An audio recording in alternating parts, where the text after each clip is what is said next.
Hello and welcome to another Royal Reviewer live pop-up chat. And today, Thursday the 21st of November 2019, we're going to be talking about three Meghan related topics. So I will just tell you exactly what they are. So we have the story about Meghan's court papers, which reveal certain details about Frogmore Cottage. We have the story that came out today about no one in the royal family is checking on Harry and Meghan to see if they're okay. And also I'll be talking about the story from a few days ago about List magazine listing Meghan as the world's most powerful dresser. So there we go, those are the stories I'm going to be undertaking today. Let me just have a little sip of tea. I've just had my lunch, so I need a little sip of tea. So before we tea spill, let's sip some tea. And I forgot to give you all a fan flap, so there we go, fan flap for all. Right, I'm going to go and find the chat room. I hope you've all had a really wonderful day, and then we will get straight into the topics. So here we go. I can see lots of people in the chat already. Hello and indeed welcome. Oh, Christina is watching from India. Hello to you.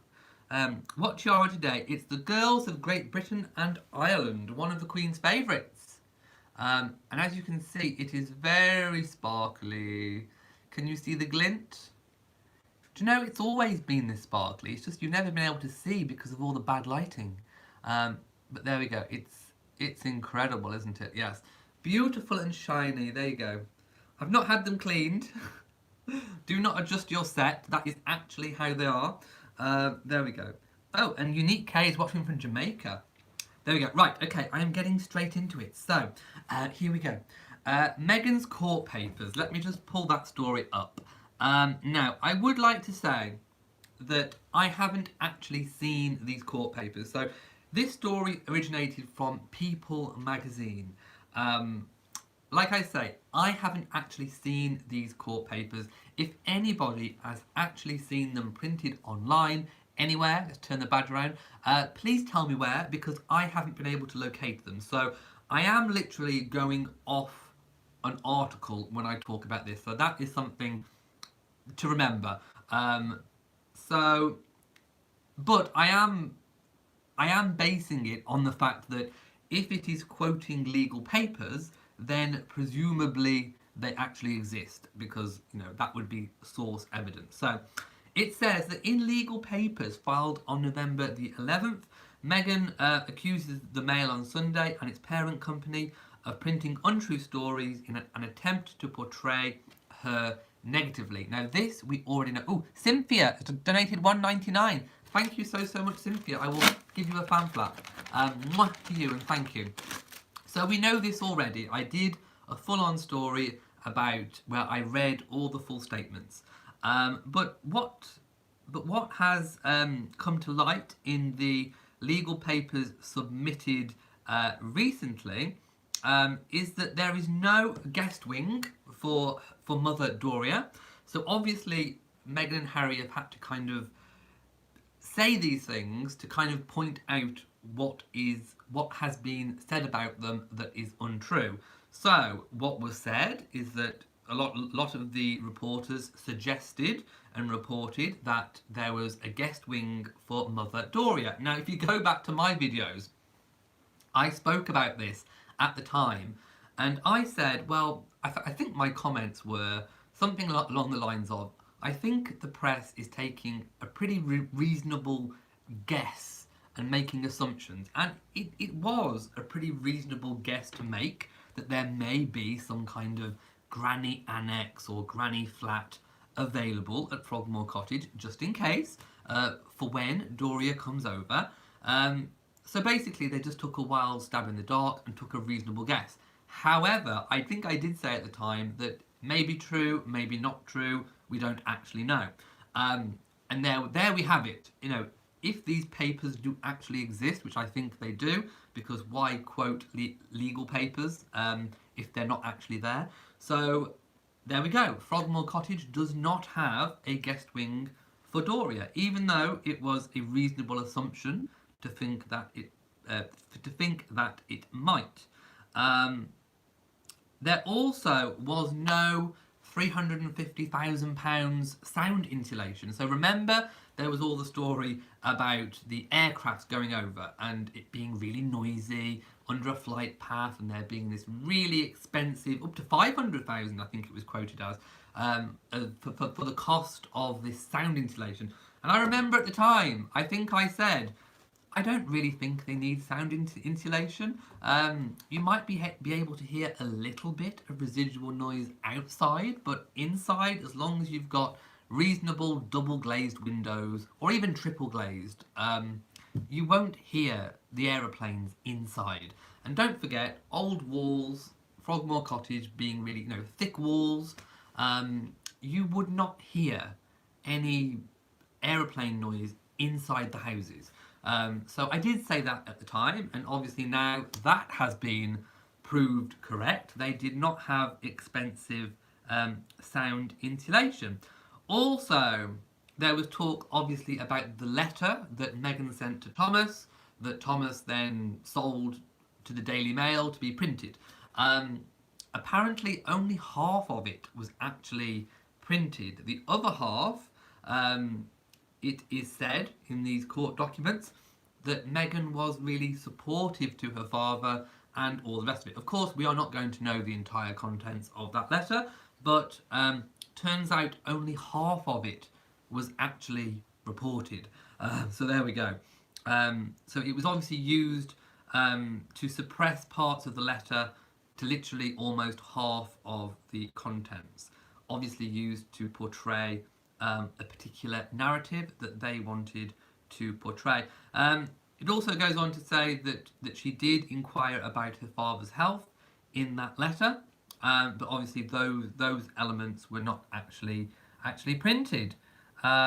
Also, claims about the baby shower costing this wild £300,000, or there were all sorts of wild estimates going on with the cost of the baby shower. Apparently it was only a tiny fraction of the cost, and again, most of it was met by friends, I do believe, which is, kind of what we knew anyway, but it wasn't this exuberant claim. Also, there were false claims that Meghan hadn't invited her mother Doria.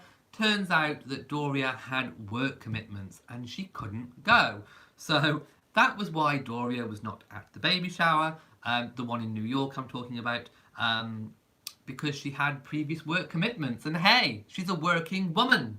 She's got to get the coin coming in. So unfortunately, she couldn't make it to that occasion. Oh, I need to sip some more tea. I'm really thirsty. Now let me see if there was anything else that was mentioned. Let's have a look. Yeah, talking about the baby shower. And there we go. That was it. So I think that was all of the false details that were addressed in those court cases, in those legal letters. So let me just have a look at what people are actually saying. Selt Seabar says, I'm having breakfast while you're having lunch. I know, I'm a bit earlier today as well. And straight after this chat at 2 p.m, I will be doing my patrons only chat. I'm sorry that it's really, really early to the patrons, but I am going somewhere tonight, so I've got to do it early. Thank you for all of the tiara comments. Kimmy says the court papers are available. Oh, I didn't see them on Twitter. I'm not often much on Twitter. On Byline Investigates. Okay, well there we go. In that case, I will trust what People Magazine has said, but I will go and check them out myself as well. Cynthia was here for a cup of tea to celebrate the winter. We should always celebrate the winter. Okay, so Blythe Investigators. Okay, I will go and check those out. Randy Peller says, Royal Reviewer, do you know anything about ancient Hebrew King Solomon? Apart from really the name, and he's in the Bible, I think. I think I may have read Bible stories with him, I think. I'm sure I have a children's Bible where he was mentioned. Christina says, it's so strange how People Magazine released this court circulation. How they obtained it, I'm not entirely sure. well, is it a public record at the moment? Not entirely sure. Wendy says, I never believed any of it anyway, starting with the floating floor. Oh, well, the floating floor thing could be true. I mean, in an old property, I know from having one myself, sometimes you aren't allowed to do things to the original floor, especially with listed buildings. So, floating floor doesn't actually mean like it's floating. It means it just builds up on top of the existing floor, so that whatever you do to the floor doesn't damage the original fabric of the building. So that I can kind of believe, if that was a stipulation from planning, I can kind of believe that one, but it certainly wouldn't be a requirement by planning to have sound insulation. And like I said, you wouldn't actually really need it because the sound is kind of outside with all the thick walls, and as long as you've got decent windows, which I think obviously they would have, at least double glazed, maybe triple glazed, you would not hear any noise inside. So there we go. And if the Queen can put up with the noise at Windsor Castle, I think Harry and Meghan can at Frogmore Cottage. My magical one says the actual refurbishments could not be fully divulged due to security. Yep. So the tabloids needed to come up with something to sell papers and continue their negative agenda of the Sussexes, which is why obviously they are doing these cases in the first place. Christina says, what if Her Royal Highness Duchess of Sussex is also currently watching your live? That would be so nice. It would be. And if Meghan, Your Royal Highness, you are watching from anywhere, in Frogmore or anywhere else, I would say I need to be converted on avocado toast, because I had a really bad experience with avocados, and since then I've never ever wanted to try one. So I would challenge Duchess Meghan to invite me to try some of her avocado toast. But also, please make some cake as well, just in case I don't like it, okay? I'm just saying, you know, I need to be converted on the avocado toast. So Meghan, there is your challenge. If you wish to accept it, convert me on the avocado toast, okay? Oh yes, the copper bathtub. Yes, they do not have a copper bathtub. That was revealed as well. So as we know, copper bathtubs in the UK can cost upward of £5,000. Upwards, I mean, they can spiral. So yes, they do not have, they definitely do not have a copper bathtub. Is there anything else I forgot? I don't think so. Right, I'm going to kind of skip down. Patricia says, avocados are disgusting. Well, I can concur, but I haven't tried them on toast. And I probably haven't tried them Meghan's way. So there we go. I challenge Meghan to bring a taste of California to me. Bassani Gold says, please check out Byline Investigates, which is I will check. I will check. But no, I'm not reading the BBC one. I'm reading the report from People magazine. Simply says, hard to get a good avocado in the UK. I can see you might not like them. In California, easy to get. Maybe she gets nice ones shipped in. Maybe Doria brings some. I don't know.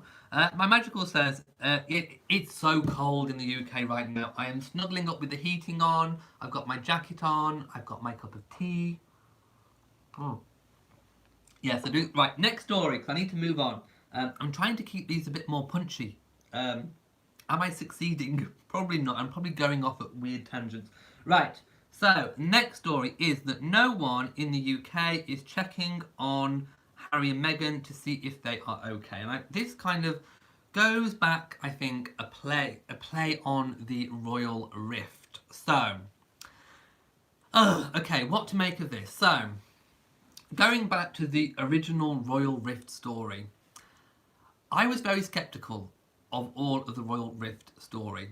But then Harry came out in the documentary and kind of confirmed that some of the reports had actually been true, because he said that there had been these difficulties, the hard times between him and his brothers. Now, personally, I just think that's, you know, natural brother relationship, and also about moving on in life. You know, William's got his life, Harry's got his life, and maybe that was incompatible in terms of working together on the royal foundation. So He also said in that documentary that the majority of the stories were untrue, which kind of links into the previous story.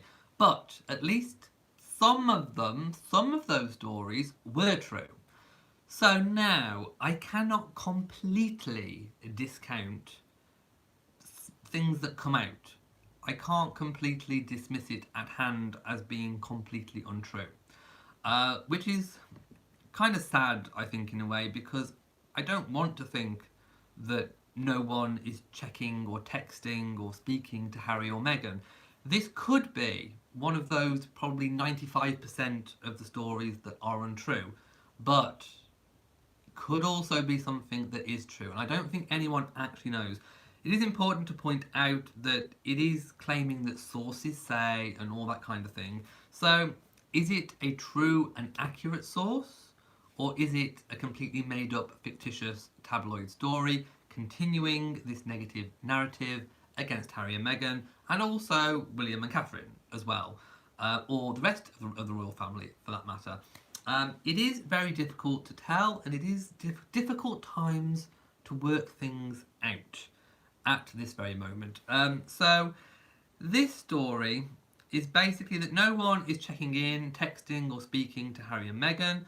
A source has told, again, People magazine. So, People magazine seems to be getting a few, scoops recently. And I don't know. I really don't know whether or not this is true. I mean, we know from previous, I think it was Mike Tyndall that revealed that that the royals do have group WhatsApp chats. So I kind of find it hard to think that nobody would be speaking to them at all, that nobody would be sending them any messages like, how are you?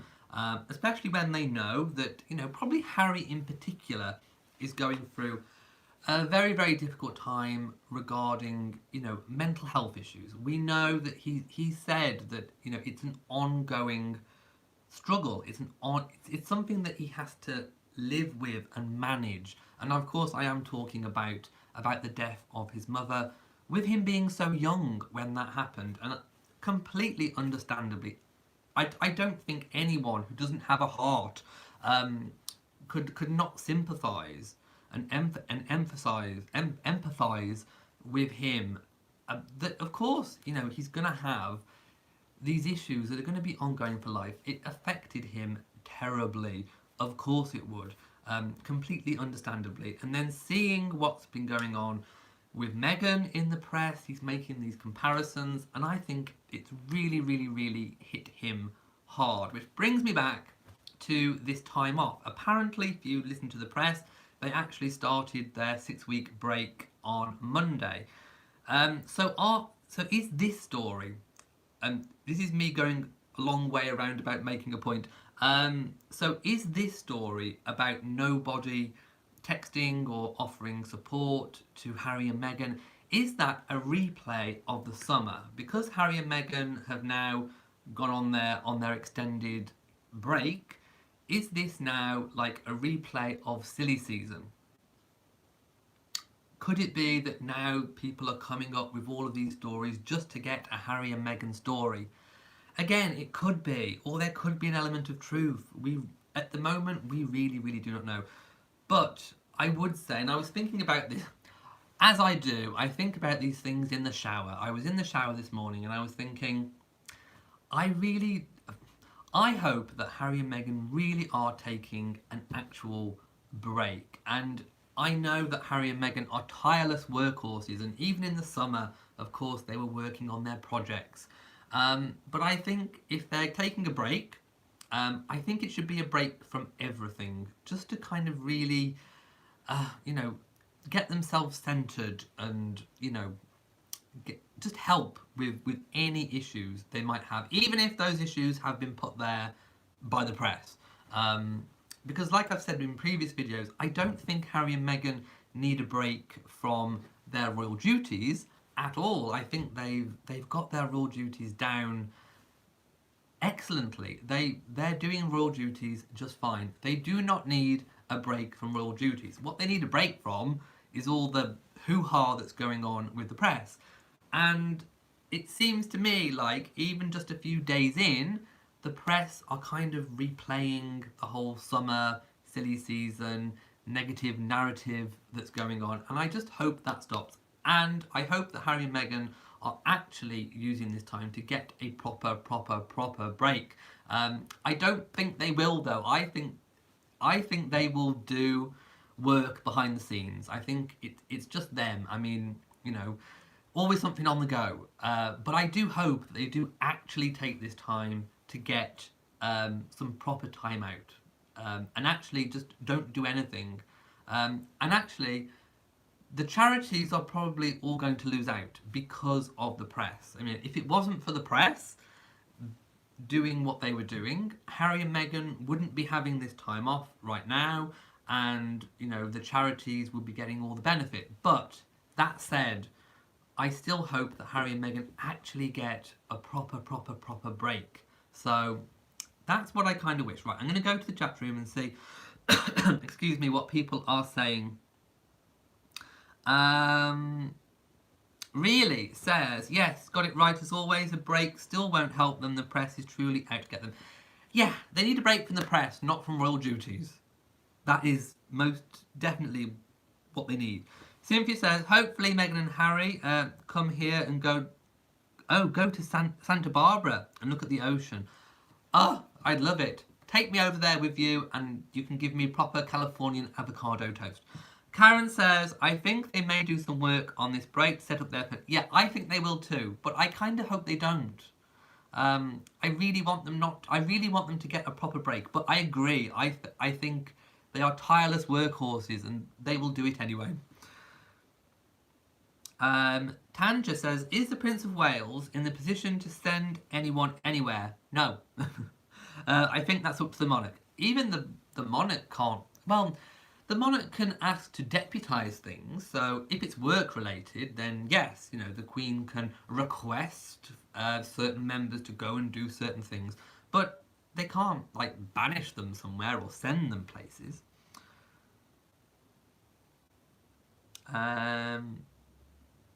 My Magical says, they just need to be a family and a break from all prying eyes is just what the doctor ordered. I agree. Let me scroll up because I may have missed quite a few comments.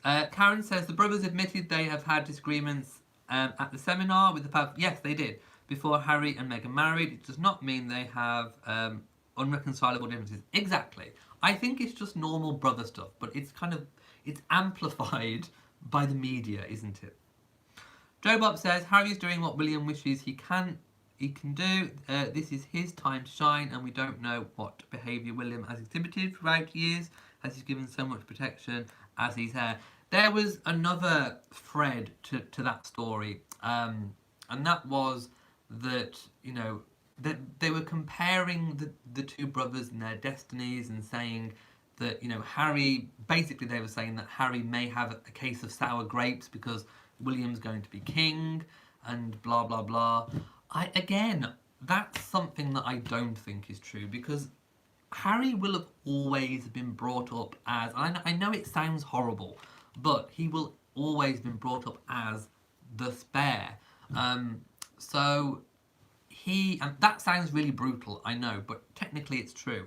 He was brought up as the spare, and he will always have known that, which again can't be particularly good for someone's mental health. I mean, probably is toxic to kind of know that. However, he will have been used to it. That is something that he will always have accepted, was that, William one day will be king and his position will be to support his brother and the monarchy as an institution and country, to serve crown, queen, king and country. So I don't think that he would have a case of sour grapes that he's dragged through his entire life. I really don't. I think he's quite happy and content to be able to get on with the work that he's doing now on his own and now with his wife, of which they're doing an amazing job. And I think he's very happy to do that and also have some of the relative freedoms that perhaps William and his family can't have.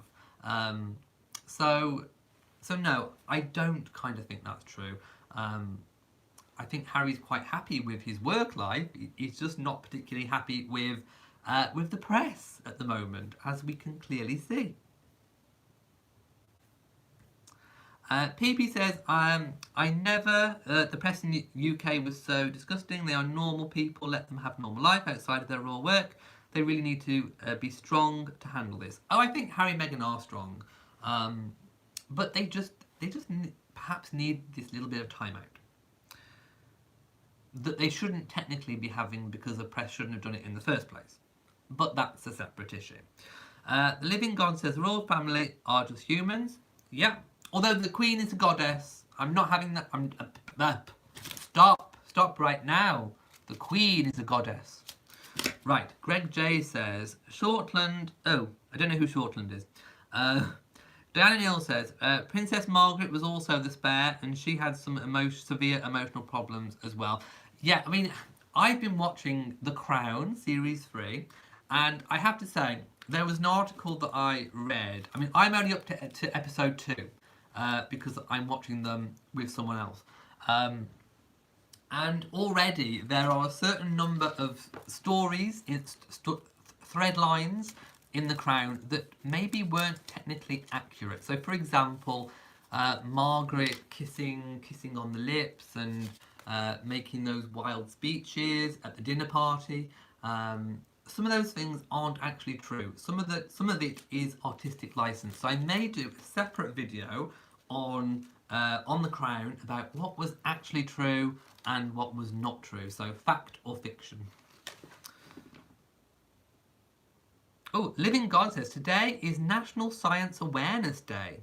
Because you said so. Are you saying so truthfully or fictitiously? Right, and there was the final story about Meghan being classed as the world's most powerful dresser by List magazine. So I would like to say at the outset, I had not heard of List magazine, or is it even online? I'm not entirely sure. But apparently they do an annual who is the most influential, powerful dresser. And this year, Meghan came out on top. And what they do is, oh no, it's a global fashion search engine, not magazine. Anyway, they dissected the fashion data for 2019 and found that Meghan exerted the biggest influence when it came to fashion-related searches, sales coverage, and social media mentions. So that made her the most powerful dresser of 2019, and her outfits sparked, on average, a 216% increase in searches for similar pieces. And that's obviously people trying to recreate Meghan's look. List also mentioned specific instances when the Duchess drove traffic. After she wore 5 different shirt dresses on the royal tour of South Africa, searches for the category grew 45% over a month. The fact sheet continued. The Club Monaco dress, I liked that one, sold out in less than 24 hours, following a 570% spike in searches. And wearing a J. Crew skirt, I remember that one too, saw a 102% increase in searches for the brand. So there we go. An influencer indeed. Now it also said, I think Catherine had slipped down the list. So a good few years ago, I think Catherine was number 1, and then I think she's just narrowly out of it. Was she 11? She might have been 11. But anyway, she'd slipped out of the list and hasn't been in the list for a while now. So there we go. She, according to List, and that is an analytic search engine of all the different fashion. She is the most influential, powerful dresser of 2019 thus far. Let's have a look. H. London says, Unique K. Oh, who's blocked? Sorry, I don't think we have a moderator on at the moment. So if anyone's being a troll, just ignore the trolls. Karen Love says, raised as the spare is damaging to the psyche. Harry is not willing to allow Archie to be treated in that way. Fodder for the tabloid media, while his cousins are protected from excesses of scrutiny. I agree. It is kind of damaging to the psyche. It's not nice. It sounds brutal. It sounds harsh. But that is the reality of monarchy. You know, it's inevitable. If something is hereditary, then if you want to keep it in your branch of the family, you would technically require, especially going back into more old times, you would be required to have a spare. And I agree, it's not something that sits very well with kind of modern values, but it is the institution of monarchy, and you know, if monarchy is to continue, you need to have an heir. There always needs to be an heir, and like I said, if they want to keep it within that kind of family unit, then you are kind of required to have a spare. But I do think that Diana most definitely didn't want Harry to be raised, you know, feeling that way. And I think Diana put so much love and effort and attention into Harry, as well as William. So I always think that Harry felt loved. And in a way, going back to his mother's passing, that may be why also it hit him in particular so hard. I mean, I'm not saying it didn't for William, but Harry just being that little bit younger, feeling all the love that Diana gave him, and then suddenly that was gone. And of course, all the other members of the family, you know, the Queen, Charles, you know, both Harry and William have said what a wonderful father that he was, that he has been, that he still continues to be. But, you know, it's still not, it's not your mother. It's not your mother. But I definitely think that Harry was brought up, at least while he had Diana, with, you know, that love. So, yeah. But I agree, it's not particularly good for the psyche. I would agree. Oh, Rebecca has donated $5. Thank you so much, and love to Texas. To you and Texas. So thank you so much. H. London says, I saw a video of Queen Elizabeth last night at an event honouring David Attenborough. In spite of the pressure she probably feels, she was so strong and simply delightful. I love David Attenborough. He's like the male version of the Queen. I always thought that, don't they look like a cute couple, the Queen and David Attenborough? Same age, same lovely hair, well, almost the same hair. You know, if David Attenborough had his hair in a perm, he'd be a spit of the Queen. Now, I always thought that, you know, if ever anything happened to Prince Philip, the Queen and David Attenborough would be such a cute couple. Wouldn't they be a cute couple? I know, sacrilege. But you know what I mean. They do make a little cute couple. I love them. But yes, I love David Attenborough, and he's amazing too.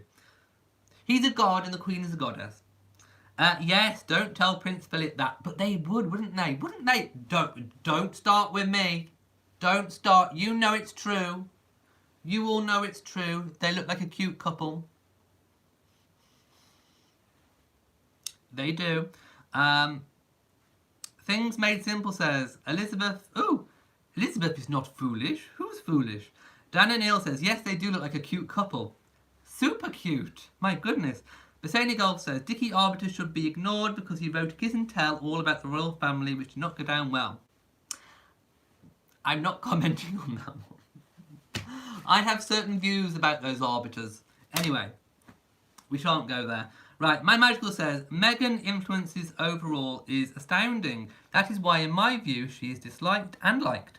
People struggle to accept someone can be so influential in so many ways and who genuinely wishes to do good. Right, and on that note, I'm going to leave it there because it's been 34 minutes and I'm trying to keep things nice and punchy. So, in a moment, I will be getting ready for my patrons only chat at 2 p.m. GMT, which is actually a lot earlier than what I normally do it. So, I do apologise to all patrons.